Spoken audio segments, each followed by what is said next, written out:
How did I get to Nazaré? I've loved sports my whole life. They always kind of felt like my superpower. I suppose it all started when I was 8. I learnt to surf in a small town on the southwest coast of England called Croyd. You might know another guy called Andrew Cotton. He's from there. The older I got, I realised that I wasn't that bad at surfing. It was something that brought me so much happiness. When I was 12 years old, I got sponsored by Billabong, which was like the craziest dream ever for me, because that was like my life goal. The whole kind of surf industry just scooped me up and kind of just took me on this dream journey. It was an amazing journey, and I'm so grateful for all of those ups and downs I had as a young athlete. I definitely think back then the industry forced us to be super over-sexualized because they thought it was selling clothes and bikinis. But I don't think that they realised the impact that that had on us as young girls, and just to feel totally disregarded as athletes because of how we looked. And I think that cut deeper than I ever really knew, until now, when I feel like I'm really living into my values. But at a time I felt that I needed to see who Laura was outside of surfing, and I did a little bit of time in TV, and as much as I really loved it, there was just this crazy calling to me that I was in the wrong place. And I was in London, I'd never lived in a city before, and it just kind of felt like my body was telling me, "You need to get out of here, sis." I struggled with my mental health massively in this time, and surfing saved me again. It was through my little brother kind of learning how to surf and seeing him just have that pure passion for being in the ocean made me realise that I'd lost that. It's always been my safe place and the place that I could go to escape from any kind of uneases in my mind or uneases in my life. So when my brother said that he wanted to start surfing a few bigger waves, we decided to go and surf this big wave at home, which was an epic day, and a day that I will remember forever, because I truly believe that that was the day that I fell back in love with surfing again. And it was a really special day because I got to share it with my brother, but just all of the many different things that that day meant for me now looking back is super special, and I will be forever grateful for that day. I think in seeing him just enjoy being in the ocean for the pure joy of it made me realise what I had lost, and that day everything changed. I don't know, there was just something about it that just felt so pure and unforced, and that you were in there, I guess, for the right reasons. From that moment to this moment, I knew that big waves was something that I was meant to do. About 24 hours after surfing that wave at home, I get a message from Eric Ribier. "What the hell are you training for? You train like a freak, but what are you training for?" As much as an aggressive message as that was to me, it kind of made me feel like, yeah, what am I scared of? He sent me the message and said that I should come and learn to tow surf. Something in me just said yes. I trained hard for the next couple of months, and then in the June, I headed to Eric's house in France, and I learned to tow surf. Within, I guess, like an hour, we were already like surfing little waves, and I just loved how much speed you have. Like the speed that you could kind of get into the wave for me was like this whole new thing that was so exciting. We loved training together, we loved our like moments together, and that was it for the next kind of 2 or 3 months. We trained super hard.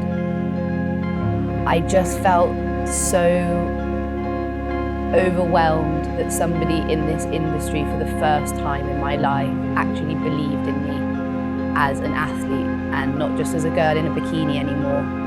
That he really, really believed that I could do something crazy in this big wave space.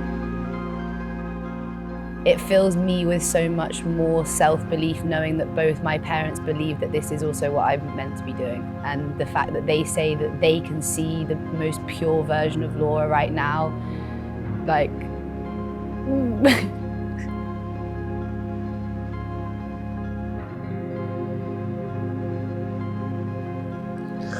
It's crazy that like, I feel like for the first time in my life, I'm really me. And that's hard because part of me feels like I deprived that young girl of who she really was for a long time.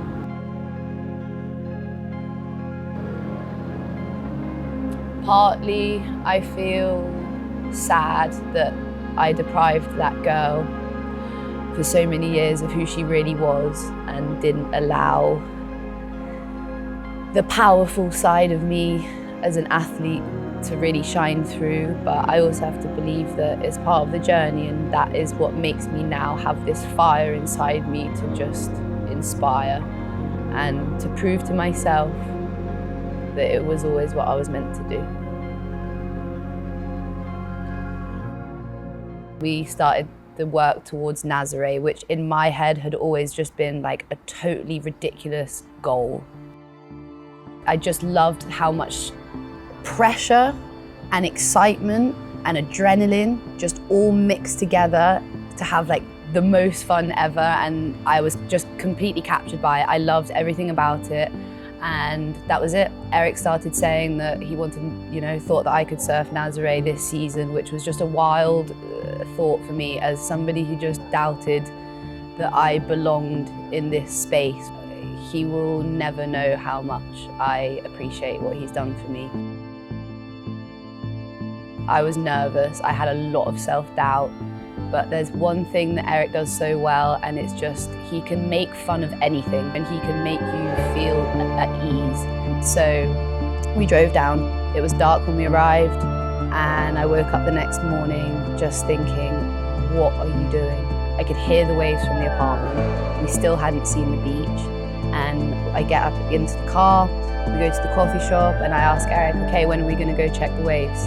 And he said, we're not checking the waves. I can hear that it's good, so we're going. Within the next hour, I was sat on the back of a jet ski, holding on to Eric like my life depended on it. In that moment, it was so important to know the difference between my gut saying, no, this isn't a good idea, and fear. That moment of doubt, it cannot be there. So as we pull out of the harbour, it was the first time that I'd seen the cliff and the lighthouse that you see in all these photos and all these videos. And I was like, okay, we're here. I just had such imposter syndrome that I didn't deserve to be there, and that it was crazy that I was there. I just had this immense fear of embarrassing myself. I really started to go into this negative spiral of, oh my gosh, we're gonna do this. And Eric could see that, and he literally just, he said to me, stop thinking, get on the rope and go. Little things like focusing on where my 2 feet of my straps were, having a look at like the lighthouse, just naming things in my head that I could see that made me know that I was in this moment. Right now we're here, and that's all that matters. Yeah, I had my first wave at Nazaré. I came off the back just stoked that I'd had one. That was it.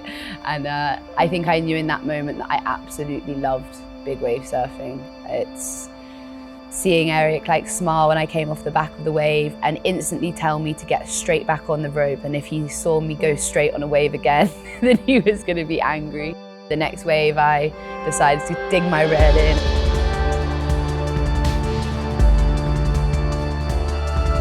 Just pulled off the back of those waves after with such pride. I don't think I'd ever felt such pride for myself. In that moment, I knew